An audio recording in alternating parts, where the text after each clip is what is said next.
This is National Native News. I'm Brian Bull, sitting in for Jill Freitas. History was made in the National Hockey League Friday night in Buffalo.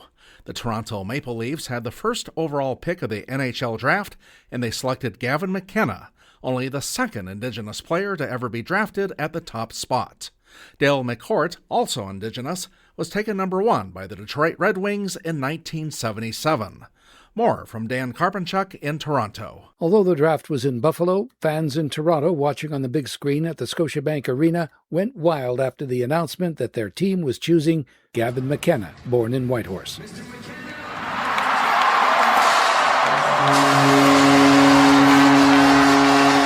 That kind of enthusiasm from the crowd has largely been missing in Toronto as the team suffered one of the most disappointing seasons in franchise history, ending up in 28th place and missing the playoffs.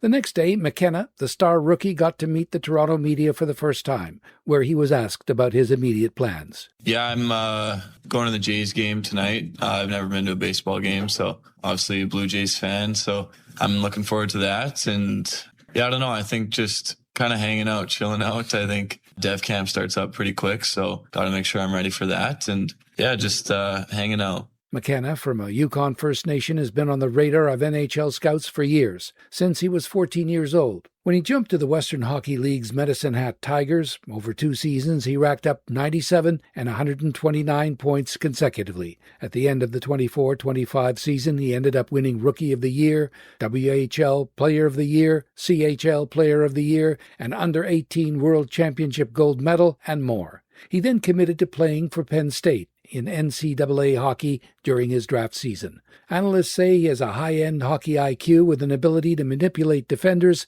and is often compared to such greats as Artemi Panarin and Patrick Kane. Fans and owners in Toronto are hoping that with the addition of McKenna, one of the longest Stanley Cup droughts in franchise history could soon be over.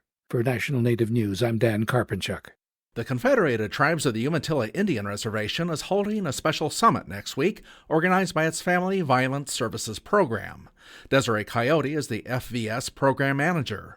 She says she's particularly excited for this biennial event, given the quality of speakers and topics. I am really happy to be able to get Marissa Cummings to attend, as she's done a lot of federal work in regards to Violence Against Women Act, and she's got many years when it comes to jurisdictional issues and collaboration. Another session led by Jordan Battle and Ariana Sessoms addresses domestic violence, sexual assault, or stalking in the workplace. There isn't a lot of meaningful policies or practices around addressing those in the workplace. So I'm excited that Jordan and Ariana is going to be here to talk about how the federal government is ensuring that there's technical assistance and training for us as a Umatilla Indian Reservation, but for other agencies who receive state and federal funding. Coyote says it's important to address these pervasive issues in Indian country to keep them in the forefront for vulnerable people. When it comes to domestic violence, sexual assault, stalking, for the United States overall, the overrepresentation of population definitely lies with communities of color and tribal nations specifically. Research actually shows that the Indigenous community on this land are 5 times more to have lived through these types of experiences, the intimate partner violence and sexual assault. The 2026 Tribal State and Federal Summit will be held July 7th through 9th at the Wild Horse Resort and Casino in Pendleton, Oregon. This is National Native News. I'm Brian Bull.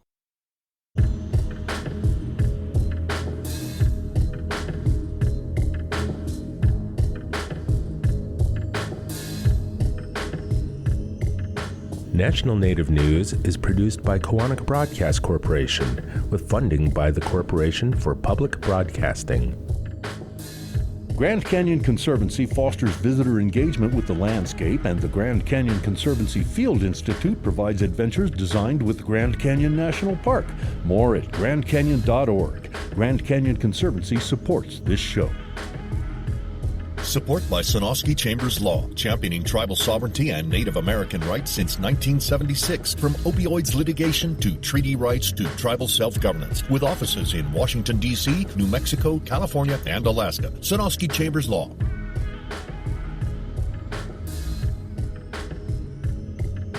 Native Voice One, the Native American Radio Network.